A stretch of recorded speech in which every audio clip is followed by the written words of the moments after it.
Hello, and welcome to another episode of the Real Estate Junkies. I can't speak loud because we got a lot of secrets to share. I'm kidding. Hi, I'm Nick Zigich, and you're watching the Real Estate Junkies. We're going to be talking about something very different today. A lot of you wonder, okay, how do I buy a house? How do I sell a house? All these real estate issues. However, there is a segment of the market that's very different. Forever renters. People actually rent by choice, sometimes not. But there comes a time when we decide that we want to buy a house. And what if it is at the age of 50, 52, 45? So we're going to find out all the venues on how to own a house at the later age. Stick around.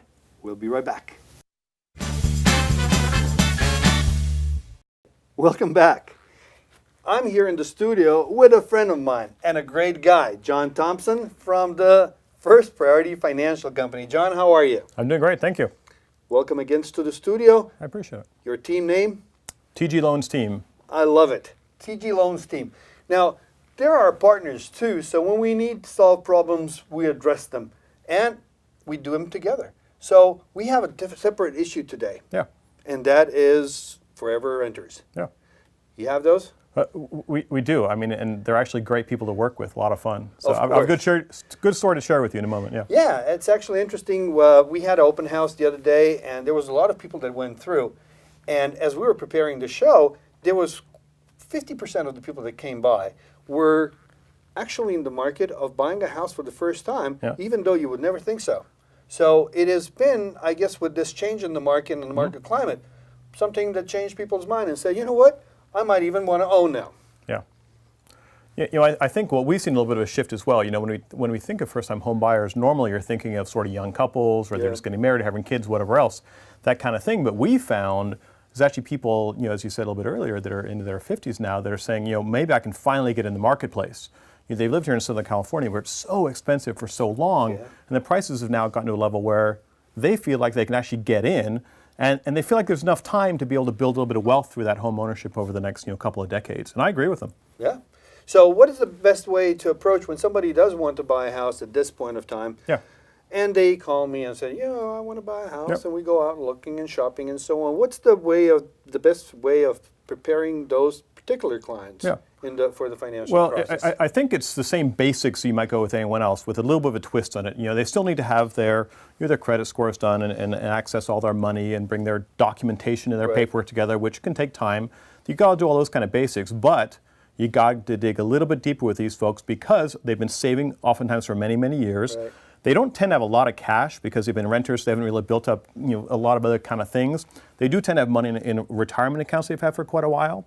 So you kind of need to dig a little deeper to make sure they're really making the right decision. Is it just a thing they're doing just because it feels like a good thing to do?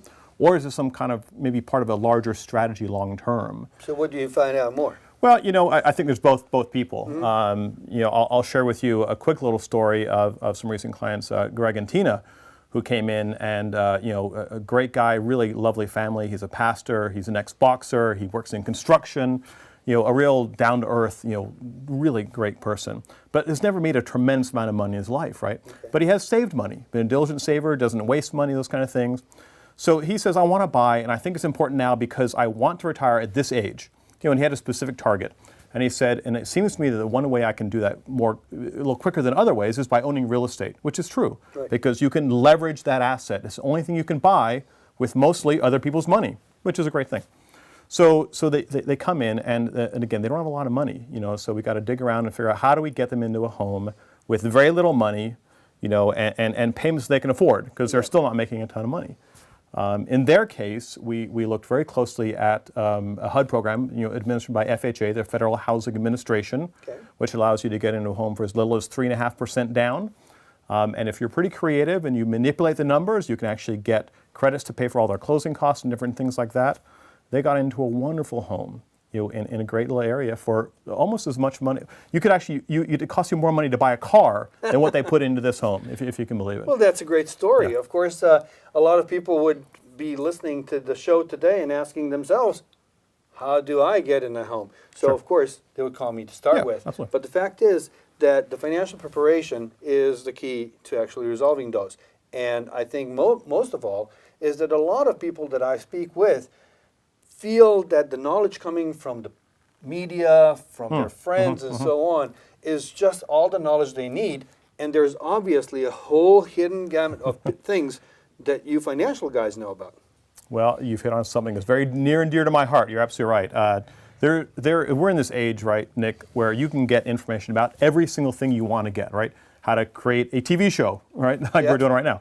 You can do anything on yourself, but there's always, the key details are always missing and buried kind of underneath the ground. You know, I think it's important, really, really important that consumers reach out to professionals like you and me and all the other people in our industries that are good at what they do to get that information underneath the surface information you can get on the internet. And those things go anywhere from how this mortgage fits into a long-term financial plan, and they don't want to make mistakes. And in Greg and Tina's case, I was really scared to put him in a situation where, in fact, I hurt them down the road because they had very clear goals of what they wanted to do. Yeah. And if it went wrong, it blows up on them, and they don't have a lot of time to recover. You're 25, you can recover once or twice in your lifetime. You're 55, not as much. That is a great point because of the fact that, and I don't know if you had those stories happen to you, but quite frankly, I have quite a number of people that come in and seek for advice after they have made the wrong decisions. That happens, yes, it does. And that breaks my heart because, we put so much time into trying to become professionals, the best professionals we can, knowing all this, and especially in the financial field. I can't actually complain about the real estate part. I get continuing education and so on. But in the real estate part, I'm not even trying to catch up with everything. I kind of pick up the titles and so on, and I leave the financial people to take care of all this stuff that is coming out on a daily basis. So with that, I think we covered this area. Do you have anything else that would be very interesting in the first time in the... For the forever renter kind of thing? Renter? I think what I take away from my experience with them recently was that it's never too late. And I think that if the goal of homeownership is right for you, wherever you are in life, you ought to check it out. And again, talk to someone like you, talk to someone like me, and see if it's going to work for you. But I wouldn't just automatically write it off, like I'm not going to do it because now I'm too old. I think that's a huge mistake. If something's important to you, check it out and try and do it. No, I love it. I love it. And the fact is that you got to be able to find all the information that's on the market so that you can make the best plan for yourself. And talking to professionals, not only financial, but insurance and so on, you get to get the real scoop on anything that affects you. Your accountant would help and so on. But you got to talk to the professionals. You can find all this information, our show, the copy of the show, as well as on the Cajun website, as well as myrealestatehq.com, and just click the little link that says Real Estate Junkies, and you will be able to see all the shows, as well as the comments and little things that we talked after the show. What was that website again, Nick? myrealestatehq.com. Okay, got it. All right. All right. So thank you, John. Thank you. Pleasure. Until next time. Absolutely. See you all later.